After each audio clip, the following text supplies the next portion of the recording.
প্রিয় দর্শক, স্বাগত সবাইকে আমাদের নিয়মিত টকশো এই সময়ে। আমি জহিরুল আলম আজ আপনাদের সঙ্গে আছি।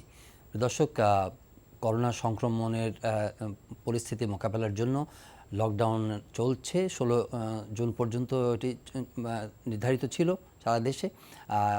সেটি 5% নিচে নেমে না আসা পর্যন্ত এটা হয়তো অব্যাহত থাকবে।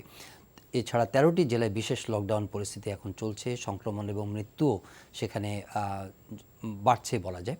রাজশাহী এবং খুলনায় চিত্রটি মোটামুটি উদ্বেগের। করোনা মোকাবেলায় বিশ্বে এখন নানা ধরনের তৎপরতা তো আছে, বিশেষ করে টিকা উৎপাদনের কাজ চলছে বা গবেষণার কাজ চলছে। 201টি টিকা নিয়ে কাজ চলছে বিশ্বের বিভিন্ন দেশে। এর মধ্যে চূড়ান্ত অনুমোদন পেয়েছিল 8টি টিকা, সীমিতভাবে জরুরি অনুমোদনের জন্য অনুমোদন পেয়েছিল আরও 8টি টিকা। 31টি টিকার তৃতীয় পর্যায়ের কাজ বর্তমানে চলছে। 36টি টিকার ট্রায়াল চলছে দ্বিতীয় পর্যায়ের, আর 50টি টিকার ট্রায়াল প্রথম পর্যায়ে রয়েছে। বাংলাদেশেও টিকা তৈরির জন্য একটি প্রতিষ্ঠান কাজ করছে, চেষ্টা করছে তারা, এবং তাদের আবেদন ছিল মেডিকেল রিসার্চ কাউন্সিলের কাছে। মেডিকেল রিসার্চ কাউন্সিল আজকে তার অনুমোদনের বিষয়টি এসেছিল। মেডিকেল রিসার্চ কাউন্সিল বলেছে যে বঙ্গোভ্যাক্স নামে যে টিকাটি উৎপাদনের চেষ্টা করা হচ্ছে সেটি কিছু নিরাপত্তাজনিত বিষয় এবং হিউম্যান ট্রায়ালের ক্ষেত্রে তাদের কিছু চাহিদা বা প্রত্যাশা এবং কিছু বিষয় জানতে তারা চেয়েছেন, যেটি আরও প্রক্রিয়াগত অনুসরণের পরে এই অনুমোদনটি হয়তো তারা চিন্তাভাবনা করবেন।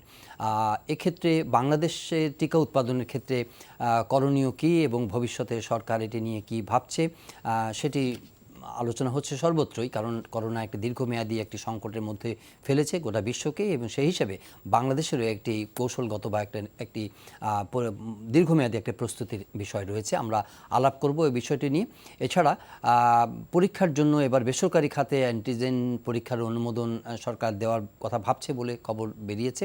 করোনার কারণে সবচেয়ে ক্ষতিগ্রস্ত খাত আমরা জানি যে শিক্ষাঙ্গন। দীর্ঘদিন ধরে শিক্ষাঙ্গন বন্ধ রয়েছে এবং এসএসসি এইচএসসি পরীক্ষার্থীরা সিদ্ধান্তের অপেক্ষায় আছেন এবং তারা এক ধরনের অনিশ্চয়তার মধ্যে আছেন। শিক্ষামন্ত্রী বলেছেন যে শিগগিরই তারা এই বিষয়ে সিদ্ধান্ত নেবেন এবং এই পরীক্ষা যদি নিতে না পারেন সেক্ষেত্রে পরীক্ষার বিকল্প কি করা যায় সেটির কথাও সরকার ভাবছে। সব মিলিয়ে আমরা আজকে আলাপ করব। স্টুডিওতে আমরা পেয়েছি দুজন অতিথিকে। আমাদের সঙ্গে রয়েছেন অধ্যাপক ডক্টর ABM আবদুল্লাহ, প্রধানমন্ত্রীর ব্যক্তিগত চিকিৎসক এবং ইউজিসি অধ্যাপক। স্বাগত স্যার আপনাকে। রয়েছেন প্রফেসর ডক্টর নিজামুল হক ভূঁইয়া, অধ্যাপক খাদ্য ও পুষ্টি বিজ্ঞান বিভাগ, ঢাকা বিশ্ববিদ্যালয়। তিনি ঢাকা বিশ্ববিদ্যালয় শিক্ষক সমিতির সাধারণ সম্পাদক। স্বাগত প্রফেসর নিজামুল হক ভূঁইয়া আপনাকে। শুরু করতে চাই, কারণ আমরা লকডাউন পরিস্থিতি এবং সীমান্তবর্তী জেলাগুলোর অবস্থা থেকেই স্যার আপনার কাছ থেকে শুরু করতে চাই। যদি এই মুহূর্তের চিত্রটা আমি দেখি, নানা ধরনের আসলে ব্যাখ্যা বিশ্লেষণ আছে, সব একরকম হবে এমন আশা করাও যায় না। তবে সামগ্রিকভাবে পরিস্থিতি দেখে আপনি একজন অভিজ্ঞ পর্যবেক্ষক এবং চিকিৎসক তো বটেই, আপনার কাছে কি মনে হচ্ছে যে এখনকার বাস্তবতায় আমরা কি উদ্বেগ আরও বাড়তির দিকে, নাকি আমরা যেই মেজারগুলো নিয়েছি তাতে আমরা সংক্রমণ মোটামুটি নিয়ন্ত্রণ করতে পারবো? না, ধন্যবাদ আপনাকে। দর্শকদের স্বাগত জানাচ্ছি এই সুন্দর একটা অনুষ্ঠানের জন্য, আয়োজন করার জন্য। আসলে করোনার প্যান্ডেমিক তো চলছেই, গত 1 বছরের বেশি হলো সারা পৃথিবীব্যাপী। এর তাণ্ডব লীলা কিন্তু চলছেই, চালিয়েই যাচ্ছে, এবং কবে কতদিন চালাবে বা কবে শেষ হবে আসলে কিন্তু আমরা কেউ বলতে পারছি না। অনুমান ভিত্তিক আমরা অনেক কিছুই বলি, চলছে। যেমন এখন আমাদের দেশে কেউ বলে তৃতীয় ঢেউ আসবে কিনা, দ্বিতীয় ঢেউ চলছে কিনা, এরকম কথাবার্তা কিন্তু চলছে। আসলে আমি যেটা মনে করি কিন্তু দ্বিতীয় ঢেউই চলছে। কারণটা হলো যে কোনো ঢেউ আসলে যদি এটা 5%-এর নিচে কমে এবং সেটা যদি 3 সপ্তাহের বেশি স্থায়ী হয়, তখন আমরা বলি যে এটা সংক্রমণটা আমাদের নিয়ন্ত্রণে আসছে, আমরা লাগাম ধরতে পারছি। তো এটা কিন্তু 5% নিচে আসে নাই। তার মানেটা হলো 6-7 কয়েকদিন ছিল, তারপরে 8-9, এখন তো লাফিয়ে লাফিয়ে বাড়ছে 13-14। সেজন্য আমি মনে করি এটা কিন্তু দ্বিতীয় ঢেউই চলছে, দ্বিতীয় ঢেউ শেষ হয়নি, আর তৃতীয় ঢেউ তো পরের কথা। সুতরাং এটা চলছেই। এবং কিছুদিন আগেও ধরেন প্রায় কয়েক সপ্তাহ বা মাসখানে আগে কি ভয়াবহ অবস্থা ছিল আমাদের। একেবারে হঠাৎ করে খুব বেশি এত রুগী, হাসপাতাল, রুগীদের সয়লাভ, বেড নাই, আইসিইউ খালি নাই, অক্সিজেন, এরকম তো হচ্ছিল। সে দ্রুত কিন্তু কমছিল, আমরা কিন্তু খুব আশাবাদী ছিলাম যে বোধ হয় কমে যাবে, কিন্তু যেতটুকু আশা করলাম অতটুকু কিন্তু হয় নাই। ইভেন অনেক কারণও হয়তো আছে। ইভেন যে ঈদের মধ্যে আমাদের একটা ভয় ছিল, যে হারে মানুষ চলে যাচ্ছিল গ্রামে গঞ্জে, ওই গাড়ি মানে বদলায় বিভিন্ন জায়গায় 4 বার বা 10 বার নাকি গাড়ি বদলাইছে, আবার ওইভাবে কষ্ট করে গেছে, আবার তারা ফেরত আসছে। দূরপাল্লার যানবাহন এগুলো বন্ধ ছিল, কিন্তু দূর যাত্রা কিন্তু বন্ধ হয়নি।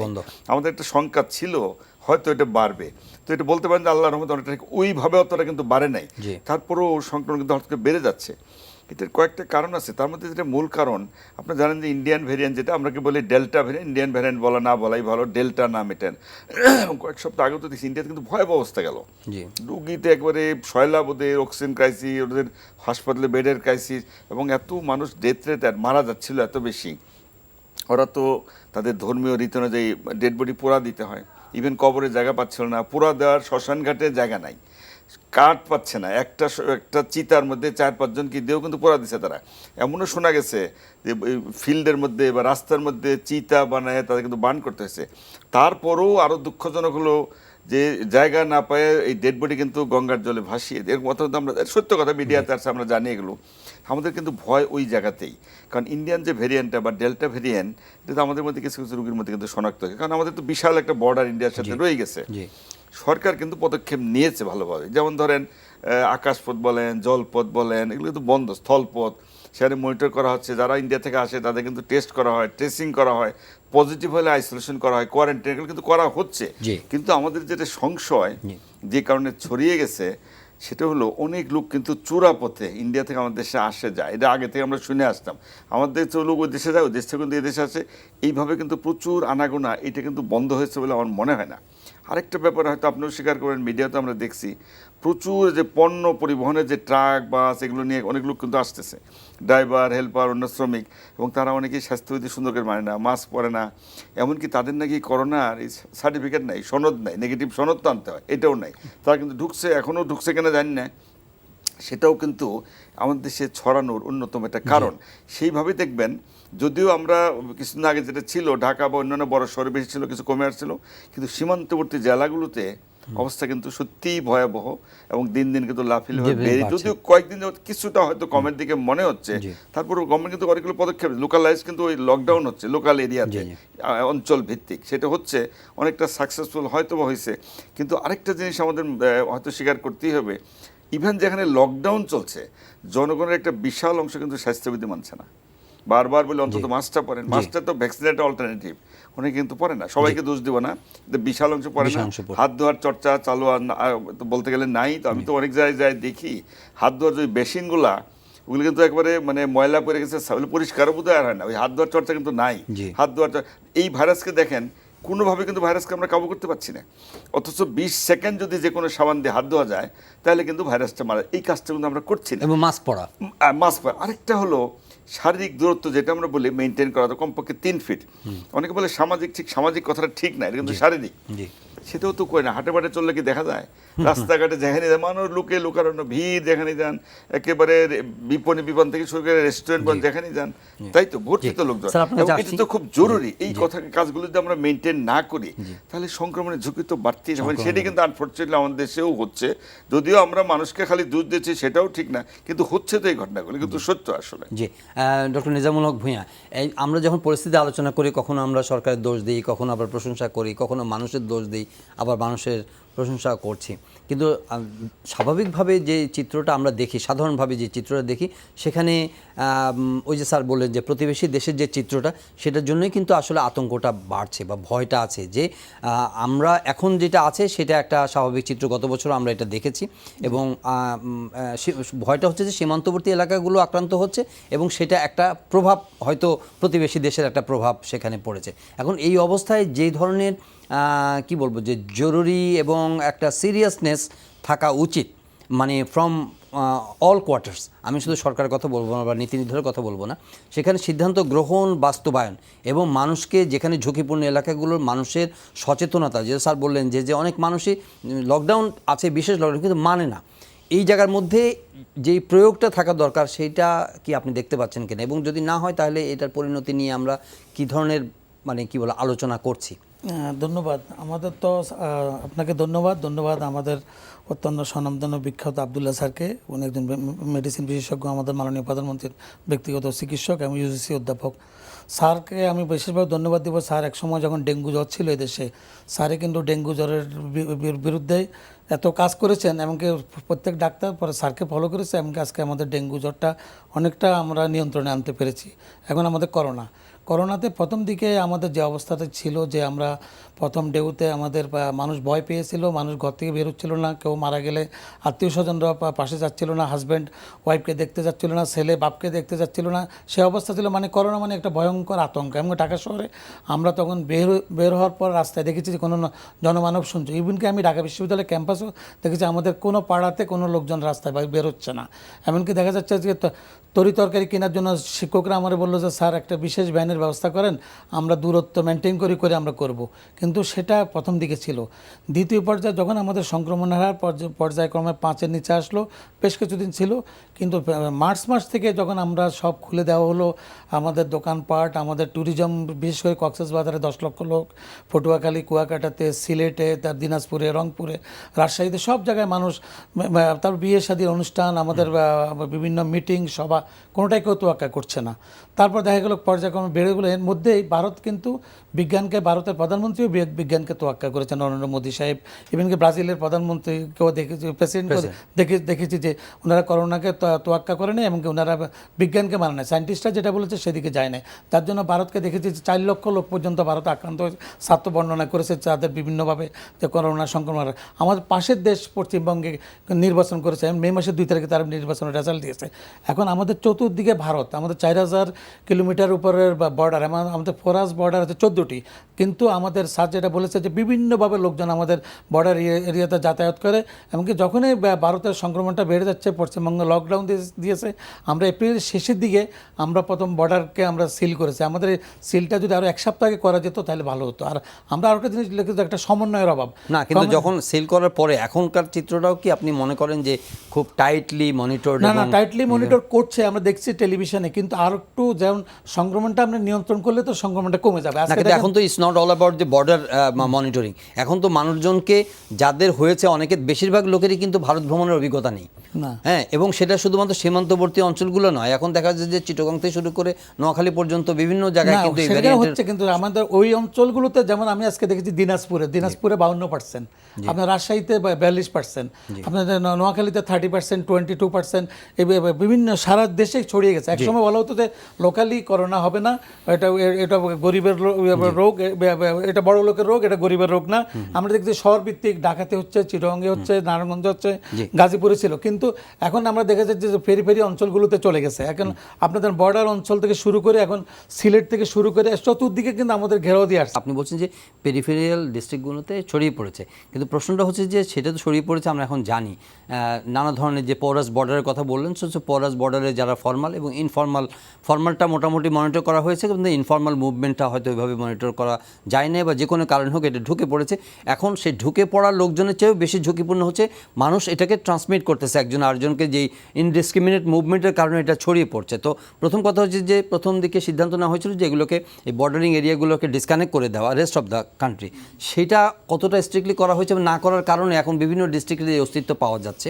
এটাই তো এখন মূল চ্যালেঞ্জ। আপনি কি মনে করেন? হ্যাঁ, আমি অবশ্যই সেটা মনে করি। সেখানে হলো যে আমাদের প্রশাসনে যারা আছেন, পাশাপাশি আমাদের সিভিল সার্জনরা যারা আছেন, এবং আমাদের কমিউনিটিতে যারা কাজ করছেন, বিশেষ আমাদের কমিউনিটিতে আমাদের উপজেলা চেয়ারম্যানরা রয়েছেন, আমাদের ইউনিয়ন কাউন্সিলের চেয়ারম্যানরা রয়েছেন, আমাদের মেম্বাররা রয়েছেন, আমাদের জেলা পরিষদের চেয়ারম্যান রয়েছেন, সংসদ সদস্যরা রয়েছেন, পাশাপাশি জেলা প্রশাসক এবং তাদের যে কমিটি আছে, সমন্বয় না করলে কিন্তু আমাদের সেটাকে আবার দমন করা সম্ভব না।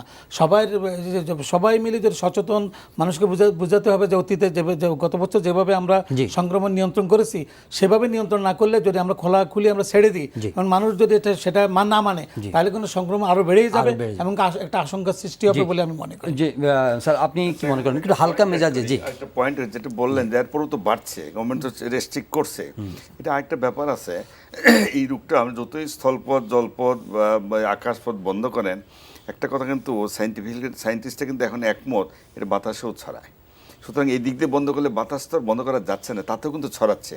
আরেকটা পয়েন্ট আমি অ্যাড করি, সেটা হলো যে এলাকাতে যেখানে লোকাল, যেখানে এরিয়াতে লকডাউন দেওয়া হচ্ছে স্থানীয় ভিত্তিক, কিন্তু মানুষের তো যে চলাচল তো বন্ধ হচ্ছে না। আপনি ওই এরিয়া থেকে প্রচুর লোক কিন্তু দেশে অন্যান্য জায়গায় যাচ্ছে, তার বাস বা অন্য যানবাহন চলছে, আর বাইরে থেকে লোক কিন্তু যাচ্ছে। এই যে আসা যাওয়া চলাচল, আমি মনে করি লকডাউনের মধ্যে এই ব্যাপারটা কতটুকু তারা মেনটেন করছে, এটা কি একটু হালকা মেজাজে হচ্ছে এটা কিনা, আমার মুখে মনে কাগজে হয় তাই। কলমে? আমি কেন জানি মনে হচ্ছে, কারণ অনেক মিডিয়াতে আমরা দেখছি মানুষ তো চলাচল করছে। জি। কারণ এটা তো ছোঁয়াচ্ছে, যদি চলাচল রেস্ট্রিক্ট করতে না পারেন, বন্ধ করতে না পারেন, তাহলে তো আপনাকে ঠেকাইতে পারবেন না। স্যার, আমি একটা আমার মনে হয় এই জায়গাটা বোধহয় আমাদের একটু ঘাটতি রয়ে গেছে বলে আমার মনে হচ্ছে আর কি। স্যার যেটা বলছেন, আমি যেটা মনে করি যে যুক্তরাষ্ট্র আমরা দেখেছি যে তারা লকডাউন দিয়েছে, যুক্তরাষ্ট্রের লোকজন লকডাউন মানে নাই, তারা আমাদের সমুদ্র সৈকতে চলে গিয়েছে, এমনকি তারা মিছিল করেছে লকডাউন উইথড্র করো। ব্রাজিলে দেখেছি আমরা, section of people, না না অনেক বেশ কিছু লোক, এমনকি দেখা গেছে যে তখন WHO একটা কথা বলেছে আজ থেকে 6 মাস আগে, স্যারও আমার সাথে একমত হবেন যে ভ্যাকসিনেটেড করা ছাড়া হার্ড ইমিউনিটি আসবে না কখনোই।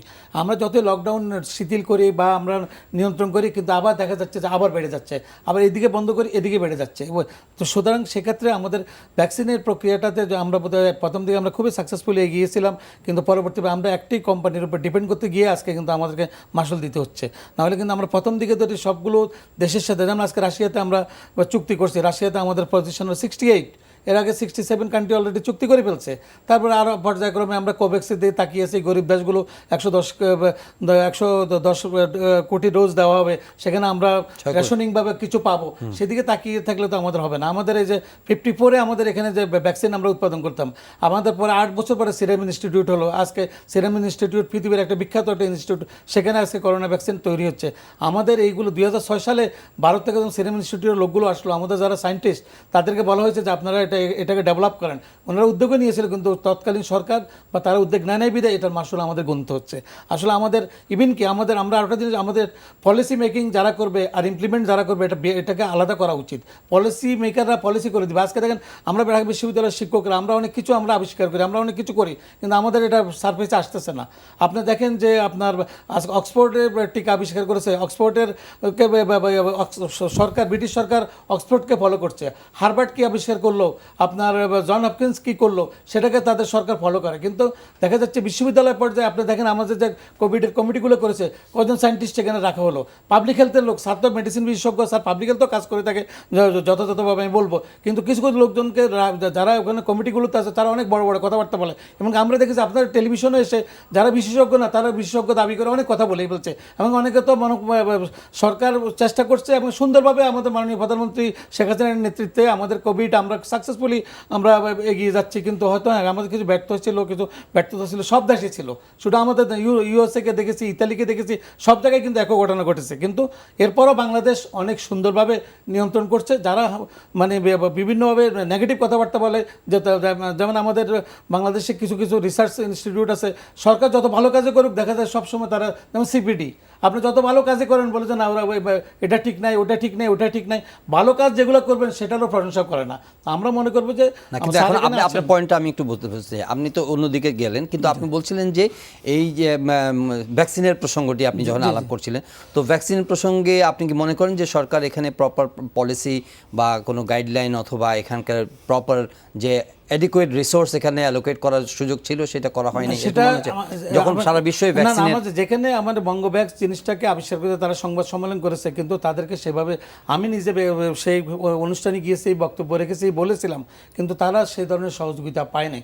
সহযোগিতা পেলে তারা এগিয়ে যেতে পারতো, কিন্তু কিছু কিছু পলিসি মেকাররা কিন্তু তাদেরকে এগিয়ে যেতে দেয় না। তো এক ধরনের, যেটা তো একটা উদাহরণ দিলেন, কিন্তু আমি মনে করছি যে সামগ্রিকভাবে ধরুন এই মুহূর্তে যদি আমরা মানে গ্লোবাল বিভিন্ন মানে কি বলবো যে প্রতিষ্ঠান অথবা সরকারের কাছে আমাদের দেন দরবার চলছে, এবং তাদের কাছ থেকে যেহেতু সেরাম আমাদের দিতে পারছে না, আমরা অন্যদের কাছে আমাদের, কিন্তু আমাদের ইন্ডিপেন্ডেন্টলি আমাদের ভ্যাকসিনের অল্টারনেটিভ সোর্স অথবা আমাদের নিজস্ব ক্যাপাসিটি ডেভেলপমেন্টের জন্য শুধুমাত্র একটি প্রতিষ্ঠান নিয়ে আমরা আলাপ করতে চাই না।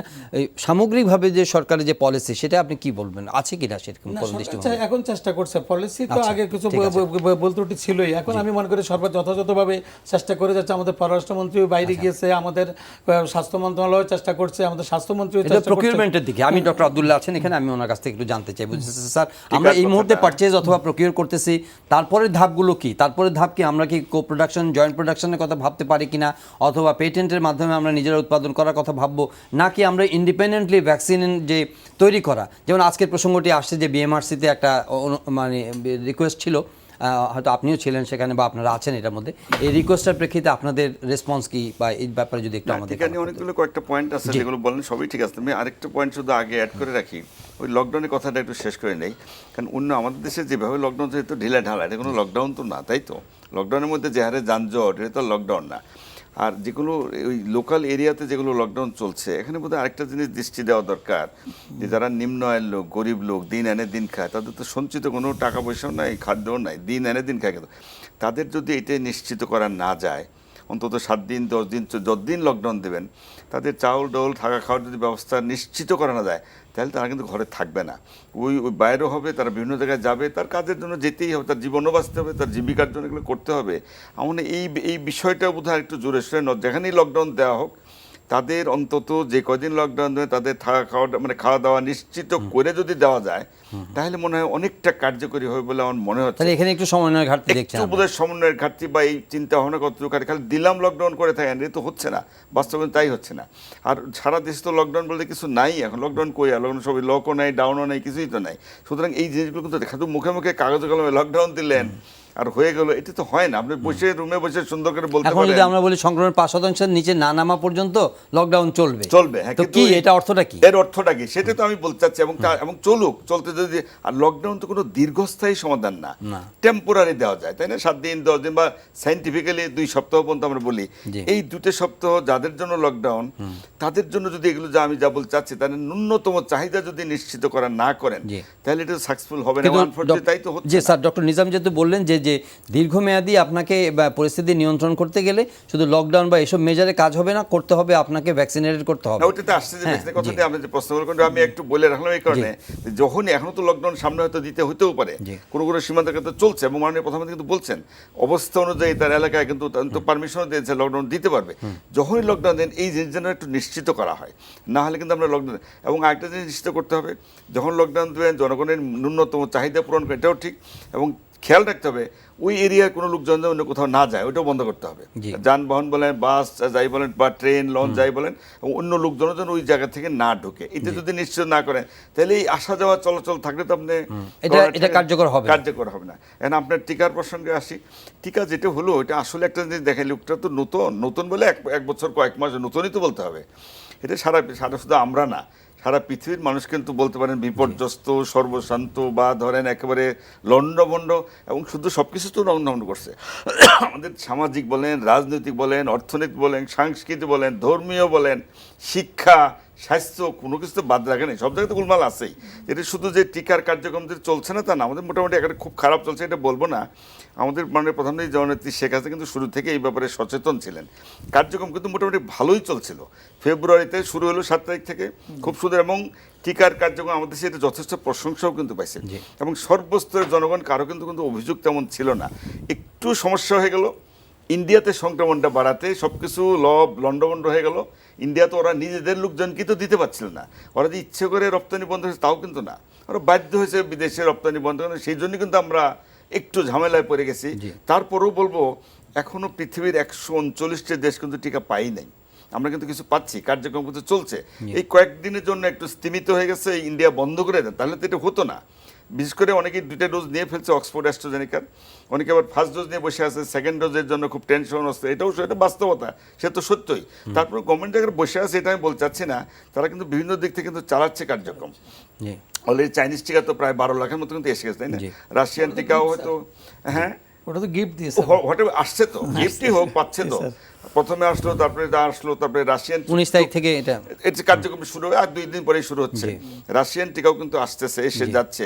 আপনারা তো জানেন মিডিয়াতে গতকালকে একটা নিউজ বের হয়ে গেছে, আমেরিকা থেকে প্রচুর অক্সফোর্ড অ্যাস্ট্রাজেনেকার টিকা কিন্তু আছে, ওরা ওটা দিচ্ছে না।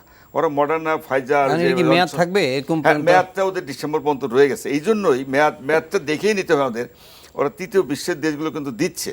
আমার মনে হয় যে আমরা আমাদের বাংলাদেশের আমরা কিন্তু দ্রুত একটা ভালো অ্যামাউন্ট টিকা পেয়ে যাব, তার জন্য কার্যক্রম চলছে না। আমাদের কিছু বাঙালি এক্সপ্যাট্রিয়েট কিছু আমেরিকান কমলা হ্যারিসের কাছে রিকোয়েস্ট করছে, 4 জন তারা আমেরিকান ভাইস প্রেসিডেন্টের সাথে দেখা করছেন, ওদের কয়েকজন সিনেটরের সঙ্গে দেখা করছেন, এবং আমার সঙ্গে রীতিমতো যোগাযোগ, আমিও তোকে বারবার টাকাটা দিচ্ছি, পার্সোনালি আমার পরিচয় আছে, ওদের নাম আমি বলতে পারবো এখন, আপনি জানেন ডক্টর মাসুদ হাসান আছে, ডক্টর আরেকজন আছে ডক্টর, কয়েকজন নামও ভুলে গেছে, ডক্টর বাপ্পি একজন আছে, কয়েকজন আছে, বেশ কয়েকজন ভালো আছে, ডক্টর সাদেক একজন আছে, যথেষ্ট ভালো ইনফ্লুয়েন্সিয়াল, ওখানে তারা মোটামুটি একটা ভালো ইমেজ তারা ক্রিয়েট করছেন, কয়েকজন কিন্তু চেষ্টা করছেন। এবং অলরেডি এমন হয় দেখবেন যে এই মাসের শেষের দিকেই হয়তো 1 মিলিয়ন মানে 10 লাখের মতো টিকা এসে যাবে, এরপরও বাকি টিকাগুলোকে আমরা পর্যায়ে কিন্তু পেয়ে যাব, আমরা বিশ্বাস করি, আমি আশা করি, এবং গতকালকে আমার সঙ্গে কথা হয়ে গেছে। সুতরাং টিকার তা আমাদের লোকাল ক্যাপাসিটি বিল্ডিং এর ব্যাপারে স্যার কি? ওইটাও আমি ওই পয়েন্টও আসতেছি। এটা তো ধরেন কি খয়রাতি, তাই না? লোকালি আমরা লোকালদের কথাটাই বলছি, এটা তো সাহায্য পাচ্ছি, কিন্তু এটা তো দীর্ঘমেয়াদী, এটার উপরে ভরসা করলে তো চলবে না। আমাদের খেয়াল রাখতে হবে যে অন্যের উপরে আমরা নির্ভরশীল যেন না হই। অন্যের উপরে নির্ভরশীল হতে যে হঠাৎ কাজ চলে তখন সামলাতে পারবো না। সুতরাং আমাদেরকে আমাদের দেশে যাতে তৈরি হয় টিকা তৈরি কিন্তু ব্যবস্থা নেওয়া উচিত। এই ব্যাপারেও কিন্তু আমাদের মাননীয় প্রধানমন্ত্রী জননেত্রী শেখ হাসিনা উনিও কিন্তু এই ব্যাপারে সচেতন, চেষ্টা কিন্তু চলছে না তা না, চলছে। এবং আমি মনে করি অদূর ভবিষ্যতে আমাদের দেশে টিকা তৈরি হবে, আলাপ আলোচনা চলছে এবং হওয়া উচিত। হইলে এমন হবে যে আমাদের তাহলে অন্যের উপরে ডিপেন্ডেন্টও হবো না, দেশীয় তৈরি হবে এবং প্রোডাকশন করে প্রয়োজনে আমরা যেন বাইরে রপ্তানি করতে পারি, সেটারও কিন্তু ব্যবস্থা নেওয়া উচিত। এবং এখন থেকে এটার কার্যক্রম, আমি মনে করি কার্যক্রম চলছে এবং আরও চলবে। অদূর ভবিষ্যতে দেখবেন এই দেশে কিন্তু টিকা আসলেই তৈরি হবে। ডক্টর আব্দুল্লাহ, জিজ্ঞাসা করছিলাম যে বিএমআরসির কাছে একটা আবেদন পড়েছিল, আমাদের লোকাল একটা প্রতিষ্ঠান, তাদের গ্লোব বায়োটেক যেটা করছে আমি জানি সেটা না, আমি যে আগের কথা বলছিলাম না, এটা আমি বলছি এই কারণে, আমি জনগণের জন্য, মানুষ তো সবাই টেনশনে আছি, এই যে যেমন অস্ট্রোজারকে নিচে একটা, তার সেকেন্ড ডোজ তো বাকি আছে, 8 সপ্তাহ দেওয়া পরের কথা, তাই তো? যাক, তাদের জন্য বলছি আপনারা অযথা টেনশন করবেন না, আপনারা অবশ্যই পেয়ে যাবেন। 8 সপ্তাহে না দিলেও ক্ষতি নেই, এটা কিন্তু 16 সপ্তাহ পর্যন্ত ওয়েট করা যাবে। দেখা যায় যে এরপরে দিলেও এটা টিকার কাজ 16 সপ্তাহ পর আবার নতুন করে না, সেকেন্ড ডোজ দেওয়া যাবে। দেখা যায় যে পরেও কিন্তু এটার কার্যকারিতা ভালোই থাকে, অসুবিধা হবে না। সুতরাং এটা জনগণকে আশ্রয়, আপনার ভয় পাবেন না। যারা ডাবল ডোজ নিয়েছে তাদের কত, 1 বছর? যারা 2টা দিচ্ছে, হ্যাঁ, সেটা নিয়েও তো আসলে একটা কথা তাহলে স্বীকার করতে হয়, আমরা অনেক কিছু কিন্তু এখনো জানি না, অনেক কিছু গবেষণার পরে রিসার্চ পর্যায়ে তারা বলছে মিনিমাম 1 ইয়ার প্রোটেকশন দিবে। এবং ইউকেতে অলরেডি তারা একটা বুস্টার ডোজের দেওয়ার, 3rd ডোজ একটা দেওয়ার চিন্তা ভাবনা কিন্তু ট্রায়াল চলছে আর কি। সুতরাং এটা হয়তো পরে বলতে পারবো আর কি, ডাটাগুলো যখন আসবে। মিনিমাম তো 1 ইয়ার আমরা প্রোটেকশন পাবোই, সুতরাং এটা তার ভালো খবর। আর সেকেন্ড ডোজ যারা পাচ্ছে না, আমি মনে করি যে ব্যাপারে প্রশাসন তো চেষ্টা চালিয়ে যাচ্ছে, সেকেন্ড ডোজ আপনার সময় মতো পাবেন, একটু দেরি হলেও এমন করে 16 সপ্তাহ পর্যন্ত ওয়েট করা যায়, কারণ ভয়ের কোনো কারণ নাই। আর যেটা বলছেন আমাদের লোকাল প্রোডাকশন, হ্যাঁ, গ্লোব যেটা বলছে এটা আমি কিছুটা জানি। আসলে প্রথম কথা হলো, এটা তো কারোর প্রতি আমাদের রাগ বিরাগ, অনুরাগ বিরাগ এসব কিছু নাই, সায়েন্স তো সায়েন্স অনুযায়ী চলবে। এর কিন্তু যে কোনো টিকার ট্রায়াল আছে, কিন্তু এটা এক্সপ্লোরেটরি ফেজ বলে, তারপরে ক্লিনিক্যাল ট্রায়াল ফেজ 1, 2, 3 এরকম বলে আর কি। আগে সাধারণ খুব সিম্পলভাবে বলে, জনসাধারণ যেহেতু দেখছে অনেকেই, এটা কিন্তু ইঁদুরের উপরে ট্রায়াল দেওয়া হয়। ইঁদুর বেশ কয়টা, এবং ইঁদুর মহিলাও হতে হবে, পুরুষও হতে হবে, মেল ফিমেল ট্রায়াল বেশ কয়টা ইঁদুরের দেওয়া হয়। ইঁদুরের ট্রায়াল দিয়ে যদি সাকসেসফুল হয় তখন প্রাইমেটে দেওয়া হয়। প্রাইমেট বলতে বানরের উপরে দেওয়া যায়, অথবা শিম্পাঞ্জি, এগুলো দেওয়া যায়, অনেক সময় র্যাবিট এগুলো দেয়, তো বানরের উপরে অনেকে অ্যাকসেপ্ট করবে শিম্পাঞ্জি। তা আমাদের দেশে যে গ্লোব যেটা করছে, তারা আসলে ইয়েতে যখন প্রথম ভ্যাকসিন আবিষ্কার হয় আমেরিকাতে, মডার্না বা ফাইজার, তখন কিন্তু একটা ইমার্জেন্সি ট্রায়াল দেওয়ার জন্য তাদের পারমিশন দেওয়া হয়, ইঁদুরের উপরে ট্রায়াল দিয়ে সরাসরি হিউম্যানে চলে, তখন অনলি ফর ইমার্জেন্সি। সেটা কিন্তু 1 বছর আগের কথা, কিন্তু এর মধ্যে তো আর অনেক সময় তো চলে গেছে আর কি। এবং তাদের সঙ্গে কন্ডিশনে ছিল যে তারা এই প্রাইমেটের উপরে, অ্যানিমেলের উপরে ট্রায়াল দিয়ে নেবে। এটা ইতিমধ্যে তাদের কিন্তু টেম্পোরারি হিউম্যানের উপরে ট্রায়াল কিন্তু দেওয়া হয়েছে। এখন এটাতে যেটা গ্লোবে যেটা হচ্ছে, তারা কয়েকটা ইঁদুরের উপরে ট্রায়াল কিন্তু দিছে, কিন্তু যে অ্যানিমেলের উপরে যে ট্রায়ালটা, এটা কিন্তু তারা করে না এখনও। এবং এটা না করলে তো বিএমআরসি তো পারমিশন দিতে পারে না, কারণ এটা তো যদিও তারা ডিসিশন নেবে, বিএমআরসি কিন্তু একটা কমিটি আছে, তারা কিন্তু এই ব্যাপারে যাচাই বাছাই করছে। বিএমআরসি হচ্ছে, আমরাও কিন্তু চাই এই দেশের টিকা, আমরা তো এনকারেজ করতে চাচ্ছি, তৈরি হোক, বাংলাদেশে একটা টিকা তৈরি হবে, এটা সুনাম হবে, দেশের ইমেজ বাড়বে, বাইরে আমাদের ইমেজ বাড়বে, এটা তো সত্যই। কিন্তু সায়েন্টিফিক রিসার্চ নিয়ম তো ফলো করতে হবে, তারা কিন্তু ওই কাজটা এখনও বাকি রেখেছে। সেই জন্য এটা ডিসিশন হয়তো পরে তাদেরকে জানিয়ে দেওয়া হবে অফিসিয়ালি, তারা দ্রুত এই কাজগুলো সারুক। এবং ইঁদুরের যে ট্রায়াল, সেটাও কিন্তু সাফিসিয়েন্ট না, সেটাও দেওয়া হোক। তারপরে প্রাইমেট যেগুলো বাঁদর বা, এবং এই দেশের, আমার দেশে কিন্তু এটা হচ্ছে না, এটা কিন্তু বাইরে থেকে করায় আনতে হবে, তাদের করায় আনলে তারপরে হিউম্যান ট্রায়ালের পারমিশন দেওয়া হবে। সুতরাং আমি মনে করি তারা যে বিএমআরসিতে যে তারা যে ডকুমেন্ট যেটা সাবমিট করছে, এটা কিন্তু আসলে কমপ্লিট করে না। হিউম্যান ট্রায়ালটা আমাদের দেশে হবে, সেটা আমার দেশে হবে, সে তো আপত্তি নাই তো করো, কিন্তু আপনি মানুষকে বাইরে তারা যদি মনে করে বাইরে করবে, আমার দেশে করলে আমার দেশে অ্যাপ্লাই করছে, আমার দেশে করার জন্যই তো, করতে তো দোষ নাই। আচ্ছা স্যার, ইমার্জেন্সি পিরিয়ড কি এখন নাই স্যার? এখন আমাদের ইমার্জেন্সি 1 বছর কয়েক মাস হয়ে গেছে, এখন তো আর ইমার্জেন্সি বলা ঠিক হবে না, যেহেতু এটা তো অনেক আমরা তো পাচ্ছি না তো স্যার টিকা, এই জন্য আমাদের পাচ্ছি ইমার্জেন্সি না, তা না পাচ্ছি না, কারণ এটা প্রোডাকশন তো লিমিটেশন, যেমন ইন্ডিয়া বন্ধ করলো কেন? ওরা ইচ্ছা করে পারতেছে না কোলাইতে, প্রোডাকশনের একটা লিমিটেশন তো আছে, ওদের দেশ ওদের লুকই তো পাচ্ছে না, সেখানে ওরা নিজেদের লুক না দিয়ে, তবে ওদের তো পলিটিক্যাল ব্যাপার অনেক কিছু, ওরা তো আমাদের দেশ দিতে পারছে না। তো সেই জন্যই বলছি, ওরাও যেটা চাচ্ছে সেটা হলো ওই ঈদের উপরে ট্রায়াল দিয়ে সরাসরি হিউম্যান, এই ঝুঁকি কেউ নিতে চাচ্ছে না। কারণ একটা মানুষকে দিয়ে যদি আল্লাহ অ্যাক্সিডেন্টে যদি কেউ মারা যায়, অ্যাক্সিডেন্ট হয়, তাহলে কিন্তু পুরো জিনিসটা কিন্তু কলাপস হয়ে যাবে, এটা কিন্তু করতে পারবে না, সাইন্টিফিক্যালি সেটা রুলও নাই। ইঁদুর করতে হবে, প্রাইমেট মানে অ্যানিম্যাল করবেন, তারপরে কিন্তু হিউম্যান, এটাই কিন্তু স্টেপ বাই মানে স্টেপ নিয়ম। বাদর, শিম্পাঞ্জি এরকম, বাদর অথবা শিম্পাঞ্জি, বাদর না, বানর, মাঙ্কি, মাঙ্কি, বাদর, যাই হোক, বানর, ঠিক আছে, ইউ আর রাইট, বানর, ঠিক আছে। যে কোনো একটা, কারণ এর সঙ্গে অনেকটা হিউম্যানের মিল আছে, কিন্তু এই ল্যাবরেটরি আমাদের দেশে এই ট্রায়াল কিন্তু হচ্ছে না, এটা বাইরের উপরে থেকে করায় আনতে হবে, করায় প্রমাণ দিয়ে যখন সাবমিট করবে, তখন তো এদেশে না দেওয়ার কোনো আমি কারণ দেখি না, অবশ্যই দিবে, আমরাও এনকারেজ করি, আমাদের বিএমআরসি পরে আর কারো অনুমোদন লাগবে না, না বিএমআরসি গেলে আলোচনা হবে, কারো বলতে এখন তো টিম আছে একটা, এবং শক্তিশালী টিম, তারা আলোচনা করে, তারা যদি দেখেছে কাগজপত্র রেডি আছে, তখন তাদেরকে কোনো গ্লোবাল পারমিশন আছে, গ্লোবাল অথরিটি আছে যারা এটাকে ইয়ে করবে, মানে এন্ডোর্স করবে? না, সেটা বিএমআরসি করলেই হবে, বিএমআরসি করলে, বিএমআরসি কমিটি আছে, সেখানে চেয়ারম্যান আছে, তারা কিন্তু একটা বিজ্ঞ মানে খুব শক্ত একটা কমিটি কিন্তু আছে, তারা যখন এন্ডোর্স করবে দিবে, কিন্তু এই প্রিলিমিনারি কাজগুলো তো সারতে হবে, না হলে তো ওইদিকে যেতে পারছে না, এবং সেটা ট্রায়াল যখন হিউম্যানে পারমিশন দেওয়া হবে, আমার দেশে ট্রায়াল দিতে পারলে দেখ অসুবিধা, ট্রায়ালের পরেও কিন্তু আমরা সময় যেহেতু কম, আমি প্রফেসর নিজামুল হক ভূঁইয়া, রুল আছে আবার, যখন ট্রায়াল মানুষের উপরে যাবে, কোনো ভালো হসপিটাল, ভালো মেডিকেল টিম কিন্তু রেডি রাখতে হবে, কোনো ইমার্জেন্সি হলে সেখানে আইসিইউতে এভরিথিং ভালো হসপিটাল রাখবে, সেটা হয়তো করা কোনো ব্যাপার না, কিন্তু এই কাজগুলো কিন্তু দায়ী করে নিতে হবে, না হলে কিন্তু পারমিশন দিতে পারছে না। অনেকে কিন্তু ভুল বুঝছে, ভুল বোঝাবুঝি হচ্ছে যে বিএমআরসি কেন পারমিশন দেয় না, আমাদের দেশে এটা ভালো কাজ করবে না কেন, অবশ্যই ভালো কাজ, কিন্তু নিয়ম তো মানতে হবে, সায়েন্স তো বাইরে যেতে পারবে না, বিএমআরসির ব্যক্তিগত কোনো মতামত দিতে পারবে না, তারা সায়েন্টিফিক নিয়ম নীতি অনুযায়ী যা করা দরকার এটা করলে কোনো বাধা আছে বলে আমার মনে হচ্ছে না আর কি, দিতে পারবে। আমি ডক্টর নিজামুল হক ভূঁইয়া, শিক্ষা প্রতিষ্ঠান সবকে, যেহেতু আপনি ঢাকা বিশ্ববিদ্যালয় শিক্ষক সমিতির সাধারণ সম্পাদক, শিক্ষাঙ্গন একটা বড় ধরনের চাপের মধ্যে রয়ে গেছে, সবই কিছু খোলা আছে, কিন্তু যেহেতু শিক্ষার্থীদের জীবনের একটা বিষয়, আপনি এর আগেও এখানে আপনাকে এই প্রশ্ন করা হয়েছিল, আপনি বলেছেন যে কিছু ঝুঁকি আছে, যে কোনো বিপদ যদি চলে আসে তখন পরিস্থিতি মোকাবেলা করা কঠিন হয়ে যাবে। এই অবস্থায় শিক্ষা মন্ত্রণালয় অথবা সরকার যথেষ্ট কি বলে যে এই বিষয় নিয়ে চিন্তিত আছেন, এবং তারা সব খুলে দিচ্ছেন, কিন্তু শিক্ষা প্রতিষ্ঠানের ব্যাপারে সিদ্ধান্ত নিতে পারছেন না, এবং পরীক্ষা, এসএসসি, এইচএসসি পরীক্ষা, এগুলো আপনার পেন্ডিং রয়েছে, তারপরে বাচ্চাদের জুমে বা অনলাইনে ক্লাস হচ্ছে, অনেকে অনলাইনে সুযোগ সুবিধাও পাচ্ছে না। এই পরিস্থিতিটা আসলে কী ধরনের সিদ্ধান্ত আপনারা পরামর্শকারী দিতে পারেন? হ্যাঁ, ধন্যবাদ। আসলে শিক্ষা প্রতিষ্ঠানটা খুব সেন্সিটিভ ইস্যু। আপনি দেখেন, আমি একটা এক্সাম্পল দিই, কানাডা, ওদের লোক সংখ্যা হলো 2.5 কোটি, তারা তাদের জানুয়ারি মাসে তাদের শিক্ষা প্রতিষ্ঠান খুললো, বাচ্চাদের স্কুল খুললো, হাই স্কুল খুললো, খোলার পর দেখা গেল 4 মাসের মধ্যে বাচ্চারা সংক্রমিত হয়েছে, বাড়িতে গিয়েছে, তাদের বৃদ্ধ দাদা দাদি ছিল, নানা নানি ছিল, তাদের বাবা মা ছিল, অনেকে সংক্রমিত হয়েছে, এমনকি মৃত্যুবরণও করেছে, এবং 4 মাস পরে তারা বন্ধ করে দিয়েছে। আমাদের সরকার প্রথম থেকে, ছাত্র এখানে বিশেষজ্ঞ হিসেবে একজন আছেন, আমাদের সরকার প্রথম থেকে ভাবছিল যে শিক্ষা প্রতিষ্ঠানগুলো দেখে প্রাইমারি স্কুল থেকে বিশ্ববিদ্যালয় পর্যন্ত করোনা সংক্রমণ করলে আমরা কিন্তু মার্চ মাসে একটা উদ্যোগও নিয়েছি যে যখন আমরা দেখেছি যে করোনা সংক্রমণ কমে গেল, আমরা 13 মে থেকে আমরা বিশ্ববিদ্যালয় 17 মে 23 মে আমরা হল খুলে দেওয়ারও চিন্তাভাবনা ছিল। যখন আমাদের সংক্রমণটা বেড়ে গেল, তখন আমরা এদিকে যাচ্ছি না। এখন আমরা ছাত্রদের সাথে আমরা একটা ছাত্রদেরকে, আমাদের একাডেমিক কাউন্সিল একটা সিদ্ধান্ত হয়েছে, ছাত্ররা নিজ উদ্যোগে যদি তারা বিভিন্ন মেসে বা আত্মীয় স্বজনের বাসা থেকে বা বাসা ভাড়া করে তারা পরীক্ষা দেয়, তাহলে আমরা নেব। আমরা আজ থেকে আমরা আমাদের অনেকগুলো পরীক্ষা আমরা নিচ্ছি, এবং 1 জুলাই থেকে আমাদের যেহেতু বিশ্ববিদ্যালয় দিবস, হয়তো ওই 2 দিনের পরীক্ষাটা হয়তো নাও হতে পারে, 2 জুলাই থেকে কিন্তু আমরা পরীক্ষাগুলো নেব। অনলাইনেও আমরা ব্যবস্থা রেখেছি, এবং কি আমরা সামনাসামনি পরীক্ষার ব্যবস্থা করেছি।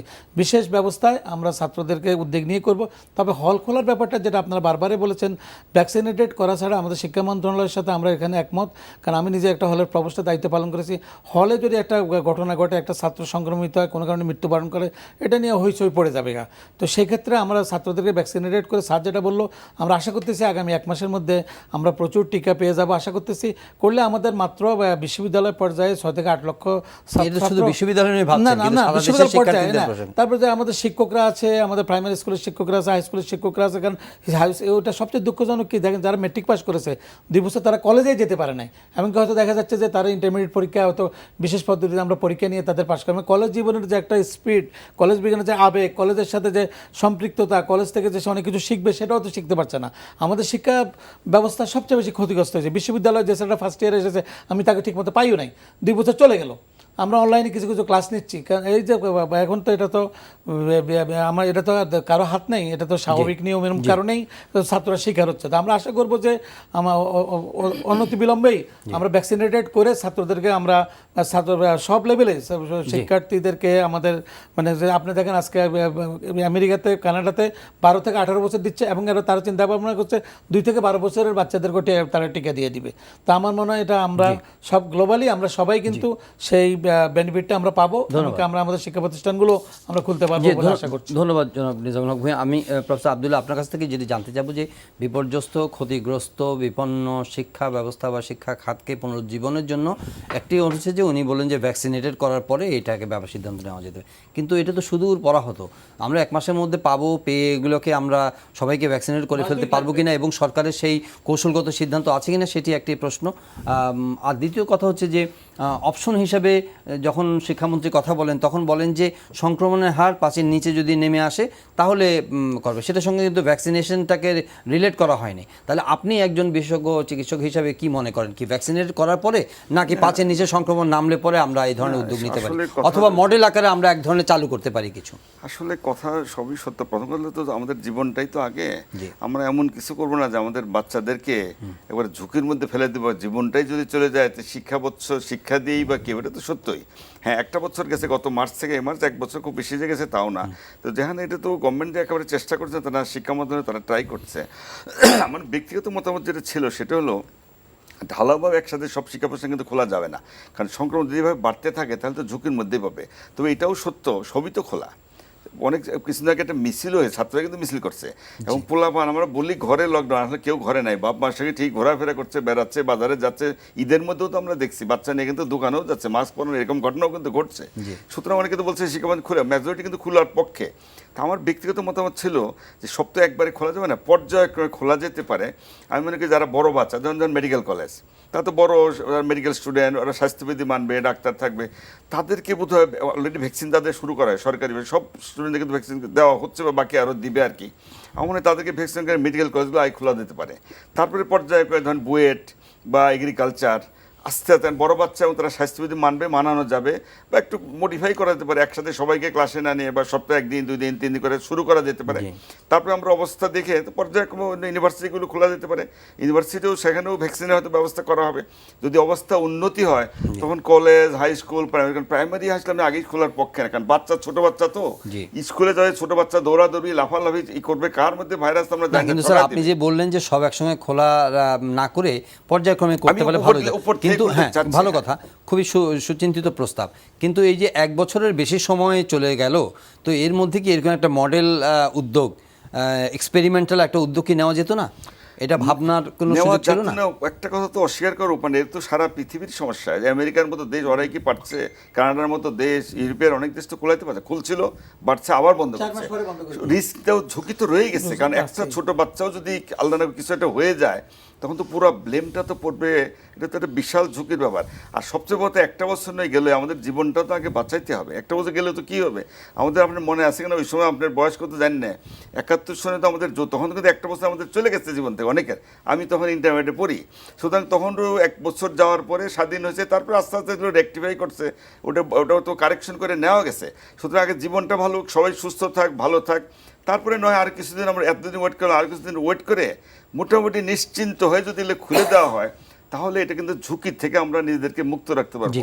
কারণ একটা অঘটন ঘটে গেলে এটা কিন্তু বিশাল একটা ভয়াবস্থার সৃষ্টি হবে। সেজন্য আমি মনে করি যে বড়দের দিয়ে আগে শুরু করেন, মেডিকেল কলেজ, বুয়েট, ইঞ্জিনিয়ারিং দিয়ে শুরু করেন, অবস্থা দেখেন। যদি এর মধ্যে যদি সংক্রমণ বাড়তে থাকে তাহলে রিভিউ করতে পারলে তো আর তখন খোলা যাবে না। যে আরেকটা বিষয়, এবং তার আগে সবাইকে ভ্যাকসিনেশন আন্ডারে এনে শিক্ষক বা শিক্ষকরা, স্টুডেন্টরা সবাই মিলে যদি ভ্যাকসিন দিয়ে খোলা, দেখা যাক, তাড়াহুড়ো করে করার দরকার নাই। এগুলো পরে তো রিভিউ করা যায়। আমি যা বলছি এটি যে ফাইনাল তাও তো না, রিভিউ করা হবে, পর্যালোচনা করা হবে, টেকনিক্যাল কমিটি আছে, তারা এক্সপার্ট লোক, ডিসিশন তারা এইভাবেই নেবে। আমি শেষ প্রশ্ন নিজামুল হক ভূঁইয়া আপনার কাছে করতে চাই, সেটা হচ্ছে যে ঠিক আছে, যখন খুলবে বা সিদ্ধান্ত নেবে পরিস্থিতি বিবেচনা করে, কিন্তু এই যে আপনার পরীক্ষাবিহীন যে মূল্যায়ন পদ্ধতিটা কথা ভাবা হচ্ছে, এটা আপনার শিক্ষা জীবনের ভবিষ্যৎকে কতটা ঝুঁকির মুখে ফেলবে বলে আপনি মনে করেন?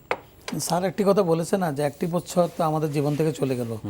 আমার মনে হয় এখানে একটু সময় নেওয়া উচিত শিক্ষা মন্ত্রণালয়ের, যে এই মুহূর্তে মূল্যায়ন না করে আরও 2-4 মাস দেখা উচিত আমাদের করোনাটাও আমরা যাতে নিয়ন্ত্রণ করতে পারি। আর পাশাপাশি আমাদের ভ্যাকসিনটাও আসবে, কারণ আমাদের উচ্চ পর্যায়ে আছে আমাদের 40 লক্ষ স্টুডেন্ট, জাতীয় বিশ্ববিদ্যালয় থেকে সব পাবলিক বিশ্ববিদ্যালয় মিলে ইন্টারমিডিয়েটের উপরে 30 লক্ষ আছে ইন্টারমিডিয়েট স্টুডেন্ট, আমাদের 1,70,00,000 আছে আমাদের প্রাইমারি স্কুলের স্টুডেন্ট, মাদ্রাসা আছে 1.5 লক্ষর মতো। তো আমাদের যে আমরা যেটা করছি, আরেকটা জিনিস যেটা স্যার বলেছে যে ওই যে আমরা যখনই করোনা সংক্রমণটা কমলে আমরা কি করব, যে আমরা প্রাইমারি স্কুলগুলো পর্যায়ক্রমে, আজকে ক্লাস 1-এ ক্লাস হবে, আগামীকাল 2য় শ্রেণী ক্লাস হবে, স্বাস্থ্যবিধি মেনটেন করে আমরা মনে হয় সেদিকেও আমাদের যেতে হবে। আমাদের 2 মাস পরে আমাদের টার্গেট করা উচিত শিক্ষা মন্ত্রণালয় যে আমরা সেদিকে হাঁটবো। আপনারা দেখেন ভারতে আজ থেকে 1 মাস আগে চিন্তা করেন 4 লক্ষ লোক নদীতে লাশ ভাসিয়ে দিচ্ছে বা পড়াইতে পারছে না, কার্ড নেই, কিন্তু আজকে ভারতে দেখেন 62,000 মৃত্যুর হারও তারা 12-13 চলে আসছে। তারা নিয়ন্ত্রণ করে ফেলছে, লকডাউন করে নিয়ন্ত্রণ করে, এটাকে ধরে নিয়ন্ত্রণ করা যায়, এটা কমে যায়। আমরা আশা করবো যে আমাদের এখানেও আশা করি আগামী 15 দিনের মধ্যেই আমরা নিয়ন্ত্রণে আনতে পারবো। আমরা সংক্রমণের হার পর্যায়ক্রমে কমে আসবে। ঢাকাতে তখন সংক্রমণ খুবই কম, স্যার তো জানে। আমাদের আপনারা বঙ্গবন্ধুতে যান, আমাদের ঢাকা মেডিকেলে যান, মুগদাতে যান, আমাদের সিট খালি পড়ে আছে, আমাদের 50% পেশেন্ট এখন নেই। এমনকি সংক্রমণ 4-5-এর মধ্যে ঢাকাতে আছে এখনো। কিন্তু আপনার এই পরিস্থিতিটাকে সাস্টেইনেবল করতে হবে। হ্যাঁ, সাস্টেইনেবল করতে হবে। আমাকে আশাবাদী যে সাস্টেইনেবল হবে। এমনকি আমরা চেষ্টা করছি যে আমরা প্রায় সাক্ষাৎকার দেখছি আমাদের ডিসি মহোদয়ের, সিভিল সার্জনদের, তারা চেষ্টা করে যাচ্ছে। এখন মানুষ যদি একটু সচেতন হয়, আর আমরা মনে করবো যে আমাদের কমিউনিটি লেভেলে, আমাদের কমিউনিটি ক্লিনিক থেকে শুরু করে যে উপজেলা স্বাস্থ্য কমপ্লেক্সের কর্মকর্তারা এবং আমাদের যারা রাজনৈতিক ব্যক্তিত্ব, যারা স্থানীয় সরকারে আছেন, তারা যদি একটু সচেতন হয়, অতীতে তাদের ভূমিকা যেটা ছিল করোনার সময়, তাদের ভূমিকাটা অত পজিটিভ আমরা দেখি নাই। স্যার, আপনি যদি 1 মিনিটের মধ্যে এটাই বলবো, যত কথাই বললি আলটিমেটলি এই করোনা থেকে বাঁচার একটাই রাস্তা। আমি সবসময় বলি 4টে কাজ করতে হবে, স্বাস্থ্যবিধি আমাদের মানতে হবে, একদম পুঙ্খানুপুঙ্খরূপে। মাস্ক অবশ্যই পরবেন, হাত ধোয়ার চর্চা চালু রাখবেন, শারীরিক দূরত্ব 3 ফুট কমপক্ষে মেনটেন করবেন। 4 নম্বর হলো, যখনই ভ্যাকসিন আমাদের অ্যাভেলেবেল হবে, আপনার কিন্তু ভ্যাকসিন, অনেকে যে ভয় ভীতি আছে ভ্যাকসিন দিলে রিয়েকশন হবে, সাইড ইফেক্ট হবে, ব্লাড ক্লট, এরকম কিন্তু একটা অপপ্রচার কিন্তু রয়ে গেছে। জনগণ কিন্তু ভ্যাকসিন যখনই আমরা প্রাপ্যতার ভিত্তিতে অবশ্যই যখনই পেয়ে যান, আপনার কিন্তু ভ্যাকসিন, এই 4টে কাজ আমাদের করতেই হবে। ইমিউনিটি ঠিক রাখার জন্য কি এক্সট্রা? সেগুলো ইমিউনিটি বলতে যেগুলো আছে সেগুলো হলো, ইমিউনিটি ঠিক রাখার জন্য তো অনেক কিছু রয়ে গেছে। যেমন তার মধ্যে হলো একটা হলো সুষম খাদ্য, protein, fat, carbohydrate, balance diet যেটা বলি, এটা মেনটেন করবেন। নিয়মিত যতটুকু হাঁটা চলা, ব্যায়াম, বাইরে যেতে বলবো না, ঘরে বসে যতটুকু পারা যায়, বিশেষ করে আমাদের বাচ্চাদের খোলা জায়গায় যদি করে স্যার, আপাতত খোলা জায়গায় যতটা, এখন তো ওপেন, তো এই মুহূর্তে না গিয়ে, কারণ বাইরে তো চলাফেরা আমরা সমস্যা তো ওই জায়গাতেই, মানুষ মানছে না বলেই কিন্তু সমস্যাটা হচ্ছে। তারপর যতটুকু ঠেকানো যায় আমাদের এগুলো তৈরি করতে হবে। খাওয়া দাওয়া ব্যালেন্স, চলাফেরা, হাঁটা চলা, ব্যায়াম, এগুলো চালাইতে হবে। আমাদের পরিষ্কার পরিচ্ছন্নতা এগুলো মেনটেন করতে হবে। আর যতটুকু সম্ভব আমরা যেটা বলি যে যেমন যে লকডাউন যেগুলো আছে, এগুলো যদি আমরা নিজেরা মেনটেন না করি তাহলে তো এটা মানা যাবে না। আরেকটা কথা হলো, জনগণকে তো সচেতন করতে হবে। আর জনগণকে শুধু বারবার দোষ দেবে এটাও ঠিক না। আমাদের প্রশাসন, জনগণ, সর্বস্তরের জনগণ যদি সম্পৃক্ততা হয়ে সমন্বয়ের মাধ্যমে আমরা কাজকর্ম চালিয়ে যাই, তাহলে কিন্তু এটাকে আমরা করোনা সংক্রমণকে রোধ করতে পারবো, বিপদ থেকে আমরা উদ্ধার পেতে পারি। যে শুনেন, সুইডেনের মতো দেশ তারা লকডাউন দেয় নাই, লকডাউন না দিয়ে সারা স্বাস্থ্যবিধি মেনটেন করতে 4টি পয়েন্ট স্যার বলেছে, ওইটা করে কিন্তু তারা কিন্তু করোনাকে নিয়ন্ত্রণ করেছে। 1 কোটি দেশের লোক তারা, সেখানে জনসংখ্যা অনেক কম, আমাদের জনগণ তো অনেক বেশি। ধন্যবাদ ডক্টর নিজামুল হক ভূঁইয়া আপনাকে, ধন্যবাদ প্রফেসর ডক্টর ABM আব্দুল্লাহ আপনাকেও। প্রিয় দর্শক, আজকের অনুষ্ঠান এখানে শেষ করছি। আমরা বিস্তারিত আলোচনা করলাম এবং আমরা আশা করছি বাংলাদেশের যে সংক্রমণ পরিস্থিতি সেটি প্রয়োজনীয় পদক্ষেপ গ্রহণের মাধ্যমে সেগুলো নিয়ন্ত্রণ করা সম্ভব হবে এবং যে কোনো ধরনের অবনতিকে আমরা এড়াতে পারবো এবং আমাদের জীবন এবং জীবিকার যে যুদ্ধ সেটি চালু রাখতে পারবো এবং সেই জন্য প্রফেসর আব্দুল্লাহ যেই পরামর্শগুলো দিয়েছেন তিনি সবসময় এই কথাগুলো বলে থাকেন, মনে করিয়ে দিয়েছেন এবং এটা এখন সবারই জানা, কিন্তু এটাকে বারবার বলার অর্থ হচ্ছে যে আপনার নিরাপত্তার জন্য, আপনার পরিবারের সদস্যদের নিরাপত্তার জন্য মাস্ক পরে থাকতে হবে, হাত ধুতে হবে, শারীরিক দূরত্ব বজায় রাখতে হবে এবং আপনার শারীরিক সক্ষমতা বজায় রাখার জন্য সুষম খাদ্য, নিয়মিত শরীরচর্চা এই বিষয়গুলো করতে হবে এবং ইনডিসক্রিমিনেটলি চলাফেরা বন্ধ রাখতে হবে, যেখানে সেখানে যখন তখন যে কোনো ভিড় এড়িয়ে চলতে হবে। এই পদক্ষেপগুলো নেওয়া খুবই জরুরি। আশা করছি আপনারা সেগুলো অনুসরণ করে চলবেন, এই অনুরোধ রেখে আহ্বান রেখে আজকের অনুষ্ঠান এখানে শেষ করছি। সবাই ভালো থাকবেন, দেখা হবে আবারও পরের অনুষ্ঠানে। চাইলে আপনারা অনলাইনে এই অনুষ্ঠানটি দেখতে পারেন, ভিজিট করুন www.ntbbd.com। এছাড়া ইউটিউব ও ভেরিফাইড ফেসবুক পেজে আমাদের জনপ্রিয় অনুষ্ঠান, খবরের আপডেট চাইলে আপনারা জেনে নিতে পারেন। দেখা হবে আবারও পরের অনুষ্ঠানে।